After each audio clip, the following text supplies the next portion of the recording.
ଖ୍ରୀଷ୍ଟପୂର୍ବ 261 କଳିଙ୍ଗ ରାଜପ୍ରସାଦ को ପାଟଳିପୁତ୍ରରୁ ଆସିଲା ଏକ ପତ୍ର।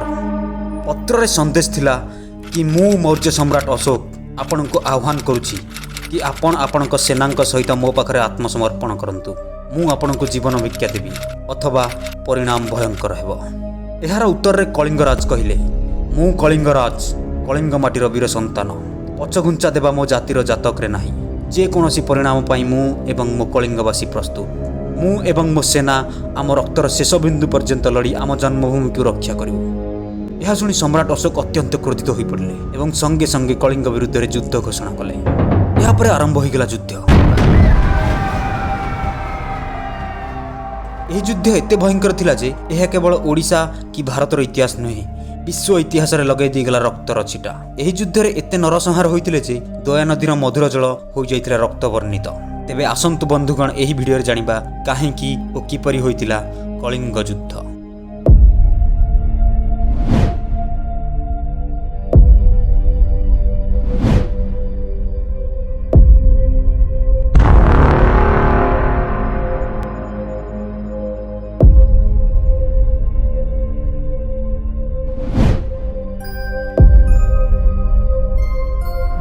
प्रथम कलिंग नंद साम्राज्य शासन में मगध अधीन थिला, किंतु जेतेबेले नंद साम्राज्यर पतन हैला सेतेबेले कलिंग मगध ठारू स्वाधीन होई एक स्वाधीन राष्ट्र भावे प्रगति पथरे आगई चलला। नंद साम्राज्यर पतन परे मौर्य साम्राज्यर प्रतिष्ठा चंद्रगुप्त मौर्यଙ୍କ द्वारा होइतिला। धीरे धीरे मौर्य माने तांको साम्राज्य विस्तार करी एक विशाल साम्राज्य भावे उभा होइतिले। तांको साम्राज्य पश्चिम रे पाकिस्तान और अफगानिस्तान ठारू पूर्व में बांग्लादेश पर्यंत एवं उत्तर में पंजाब ठारू दक्षिण में पाखापाखि आंध्र प्रदेश और केरल पर्यंत विस्तृत थिला। किंतु मझिरे बाकी रही जाइतिला गोटिए अंश कलिंग।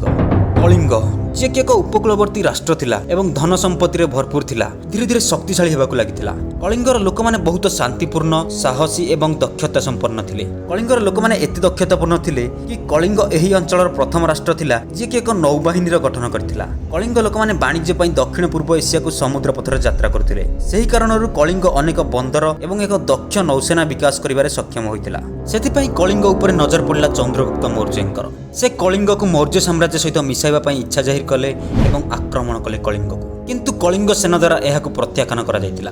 जेतेबेले सम्राट अशोक मगधर राजसिंहासन रे बसिले सेतेबेले कलिंग बंगोपसागर रे वाणिज्य पई उपकूल सीमा को नियंत्रण करथिला।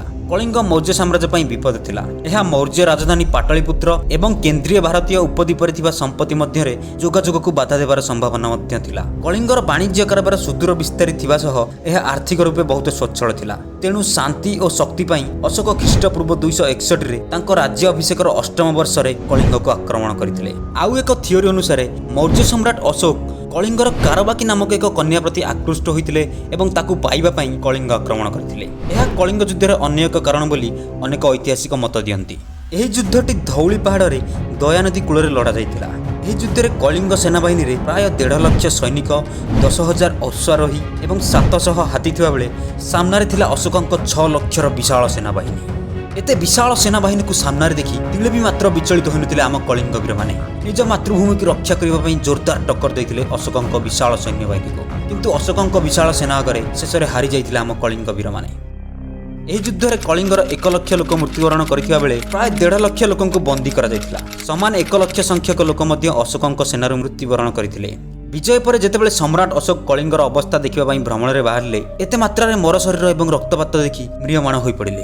एक थियोरी अनुसार कलिंग युद्ध को जीति सारिबा परे अशोक अत्यंत खुशी होई एहा घोषणा कले कि जे जहा भी किछि मागिबो ताको संगे संगे दिया जिवो, हीरा लीला मोती माणिक किछि भी। एही घोषणा सुनी तांको पाखक जणे बुढ़ी लोक गले एवं कहिले कि मोर 2 पुओ दरकार। अशोक पचारले, अच्छा तो केउटी अछंती से माने? बुढ़ी लोकटी कहले, मोर सेही 2 पुओ दरकार जे कि कलिंग पक्षर लढी एही युद्ध रे प्राण हराइछंती। फेराई पारिबो तांको जीवन?